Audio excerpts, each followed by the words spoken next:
Bon, qu'est-ce que j'ai pensé de mon séjour en Tunisie les gars? Donc j'ai décidé de vous faire cette petite vidéo résumée sans faire exprès au moment où il y a l'appel à la prière, mais surtout dans ce magnifique monument d'El Jem, donc à 1 heure de Monastir. Je vais vous faire un résumé, la claire, totalement honnête, parce que vous savez très bien que je ne mens pas sur mes vidéos, c'est toujours totalement transparent, totalement authentique.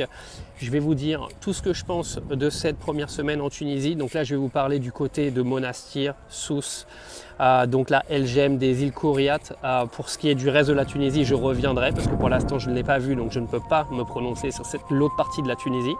Premièrement, l'hospitalité, je crois honnêtement, et je vous le dis en toute transparence, que jusqu'à l'heure d'aujourd'hui, j'ai voyagé en Égypte, dans les Émirats arabes, j'ai vécu en Angleterre, j'ai vécu en Espagne, j'ai été en Malaisie, en Indonésie, à Singapour, dans plusieurs pays en Europe, et je vais continuer de voyager partout. Et je crois que la Tunisie m'a offert la meilleure hospitalité que j'ai connue dans tous mes voyages. Et pourtant, l'Angleterre avait mis vraiment le niveau très haut, parce que niveau hospitalité, les Anglais sont très très forts. Mais alors là, en Tunisie, les gars, honnêtement, j'ai rien à dire. Au niveau de l'hospitalité, c'était incroyable, que ce soit au niveau de l'hôtel, que ce soit au niveau des gens qui m'ont accompagné dans l'excursion d'aujourd'hui.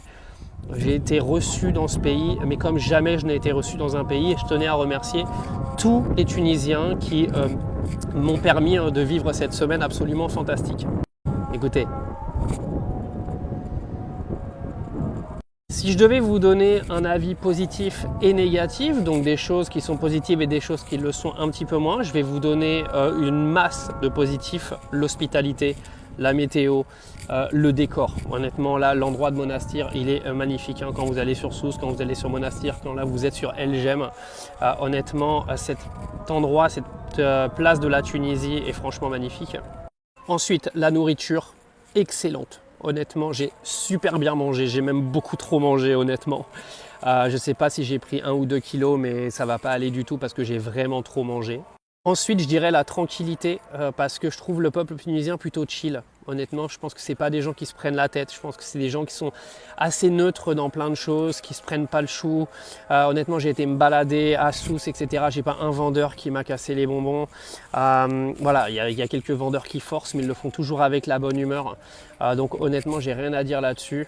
Si je devais donner un petit point négatif, et j'en ai parlé justement avec une personne qui est assez haut placée en Tunisie, c'est peut-être certains endroits qui ne sont pas propres. Il y a encore, je pense, un gros travail au niveau de la propreté à faire dans quelques endroits, là, du moins là où je suis. Mais ça, je pense que c'est plus un travail d'éducation de population, parce que voilà, il y a des trucs, les gars, faut pas les jeter par terre, faut pas balancer des sacs de poubelle par terre. C'est vraiment le petit point négatif que je donnerais.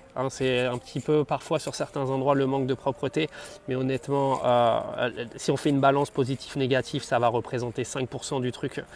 J'ai vécu une semaine absolument magnifique. Je tenais à remercier tous les Tunisiens qui m'ont accompagné également sur les réseaux, parce que sur Instagram, TikTok et tout, vous avez été magnifiques et complètement dingos. J'ai des gens qui m'ont offert leur maison, d'autres qui proposaient de m'emmener gratuitement partout. Enfin, les gars, c'est une dinguerie. C'est une dinguerie. La communauté tunisienne que j'ai eue là sur mon voyage, même ma sœur, qui gère énormément également mes messages en privé, elle était hallucinée. Elle m'envoyait des screens tous les jours, vous êtes des oufs. Alors bien sûr, je ne peux pas répondre à tout le monde, je les vois les messages. Je ne les vois pas tous, mais j'en vois une bonne partie. Je ne peux pas répondre à tout le monde parce que c'est ingérable après. Mais merci à tous, honnêtement. Je reviendrai sans aucune hésitation en Tunisie, j'irai autre part. Je reviendrai à Monastir parce que de toute façon professionnellement je dois revenir à Monastir, mais j'irai sur d'autres endroits en Tunisie également parce que je pense que c'est un pays qui mérite largement le coup d'être visité aujourd'hui.